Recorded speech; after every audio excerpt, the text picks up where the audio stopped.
Seattle, police responding to a shooting overnight in the occupied zone, the country known as CHOP, formerly known as CHAZ. This comes as the city's police union, get this, is expelled from the area's labor council, citing a failure to, quote, dismantle racism in their institution and society at large. President of the Seattle Police Officers Guild, Mike Solon, joins us now with the latest. Mike, lots to chew on here. Well, let's start with what we know now about what happened inside CHOP. We're getting reports coming in of an incident there. What do you know? Well, Pete, thanks for having me on again. And as you were aware, violence has now besieged the area known as CHOP, and it is no longer the summer of love. It's a summer of chaos. And early this morning, that violence was raw and real, where one of our community members lost their life, and police are still not allowed into that area, and we're prevented to providing that police service to the area to locate victims and or render aid. Mike, very troubling what's going on. So you're saying we've got one person killed, potentially others injured. We don't know. We don't know what the incident was, but the Seattle Police Department cannot go in and has not confirmed. That is correct. How can that stand in America? It can't stand in America, and this is a direct result of city leadership, elected officials, failing the reasonable community of Seattle to enforce the rule of law. And this just isn't the area occupied in a 6-block zone where police are still forbidden and still don't have their East Precinct. This is now impacting our entire city. And last night as well, the flagship precinct, the West Precinct downtown, was defaced with anti-police graffiti.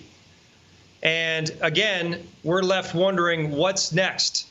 And now our elected officials have removed our ability to have less lethal chemical munitions that are effective for us to disperse unruly, violent crowds to protect those police facilities, let alone ourselves. So we're in a very, very troubling time in Seattle, and it's deeply concerning that everybody across this country needs to be aware of what's going on in Seattle. What do you know about what does come next? They want less cops, less equipment, less non-lethal equipment, yet at some point this occupied zone has to end, right?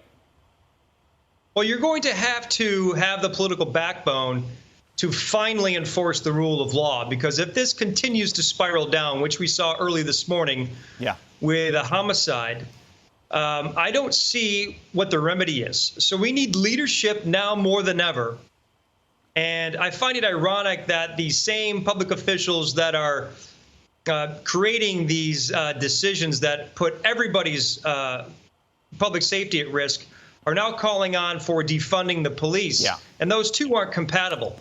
You can't have defunding the police and better police services because the first thing to go, as you and I both know, Pete, is training. And if you remove the training budget, you remove quality police service. And we know that separating good cops from bad is all about training. Bingo. Mike, you're spot on. I got to ask you about this, though.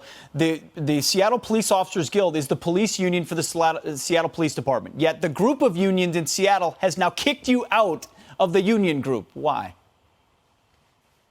Well, they wanted us to say that we are a racist institution, and that's completely an egregious attempt for political pandering.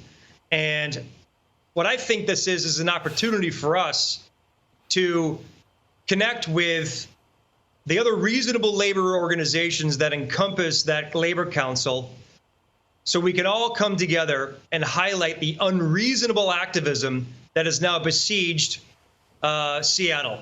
Political discourse here is falling. And now we have public safety issues that are impacting everybody. And I think this is an opportunity for us to reach the reasonable crowd. And it smacks of hypocrisy. It's discriminatory because, as you and I both know, Pete, our membership are a wonderfully diverse group of people that resemble Seattle's values. Of course, Mike, but if you want to be a part of the discourse, just go ahead and admit you're racist right now, and then everything will be fine. Yeah, that's how they look at the world. That's what they want, and you can't tell me that just is not hypocritical. Unbelievable. Of course it is. It's discriminatory, it's racist, and it's hypocritical. Mike Solon, thank you so much for your time. We appreciate it. Hey, Pete, thank you for highlighting this serious issue. You got it. Very much so.